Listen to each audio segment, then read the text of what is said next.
Pour commencer ce Hockey les Ducs, on a choisi de partager avec vous ce moment très spécial mais surtout très heureux.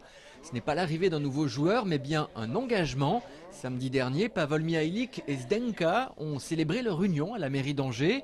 Le joueur slovaque épouse sa compagne en présence de plusieurs joueurs de l'équipe. Cet été, ils joueront le match retour en Slovaquie en compagnie de toute leur famille. On leur souhaite bien entendu tout le bonheur du monde. Et justement, tout roule pour Pavel. Le défenseur angevin annonce qu'il re-signe à Angers, tout comme Simon Lacroix pour une année supplémentaire. Le franco-canadien jouera donc la saison prochaine sa 6e saison au sein des Ducs. Envie de continuer l'aventure, même s'il va devenir l'un des derniers anciens. Martin, son frère, pourrait laisser sa place. Jean-François Jodoin n'a pas été reconduit. Simon, quant à lui, reste philosophe. Je pense que quand même, ils sont assez ambitieux dans le recrutement. Ils prennent les moyens pour aller chercher des joueurs qui peuvent vraiment améliorer l'équipe, même si c'est pas sûr que les joueurs qui partent étaient des points faibles. C'est pas ça, mais des fois, pour former une équipe, ça prend des choix difficiles. On aimerait bien jouer avec des amis pendant 20 ans. Mais les choses bougent. Moi, j'ai été appelé à partir de Rouen aussi, puis ça a fait mal.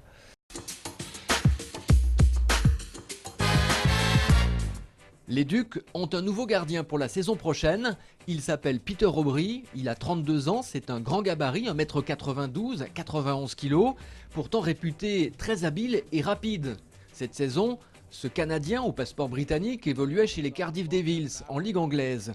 Élu meilleur joueur de l'année avec 92% d'arrêt et 2,47 buts par match de moyenne, il remplacera Ville Koivula que le club n'a pas souhaité conserver.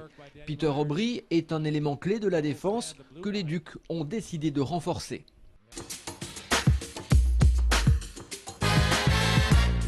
Prendre beaucoup de vitesse, en croisant les patins. Les Ducs sont en vacances, eux aussi, et justement ils se préparent comme des grands. Les Poussins des Ducs d'Angers jouent ce week-end de leur grand tournoi de l'année et ça devient sérieux.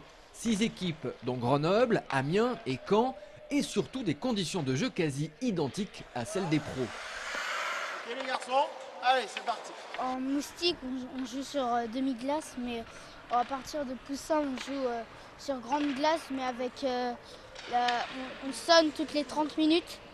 Mais comme des tournois comme le tournoi de Pâques, changement volant. On fait des changements volants. Sur les grands tournois, on fait des changements volants. 2 fois 15 minutes de jeu et donc l'obligation de gérer leur entrée sur la glace. Le tournoi de Pâques, c'est en plus l'occasion de jouer contre des équipes contre lesquelles ils n'ont pas l'habitude de jouer. Ils vont surtout apprendre à rôder un petit peu le collectif et jouer ensemble parce que ces tournois-là permettent aussi à l'équipe de vivre ensemble, à ces enfants-là de vivre ensemble, parce qu'ils ne vont pas forcément à l'école ensemble en dehors, ils ne vivent pas forcément beaucoup de moments en dehors de la glace dans la vie de tous les jours. Et c'est vrai que ces 2 jours-là, les tournois permettent de justement créer un peu un esprit d'équipe, apprendre aux enfants à se connaître, à vivre ensemble, aux parents également qui sont dans les tribunes ou qui font divers postes de bénévolat sur l'organisation du tournoi. Le tournoi des Poussins, c'est dimanche et lundi à la patinoire du Haras. N'oubliez pas, Julien Albert et Nicolas Dehaye, par exemple, ont été formés ici il y a quelques années.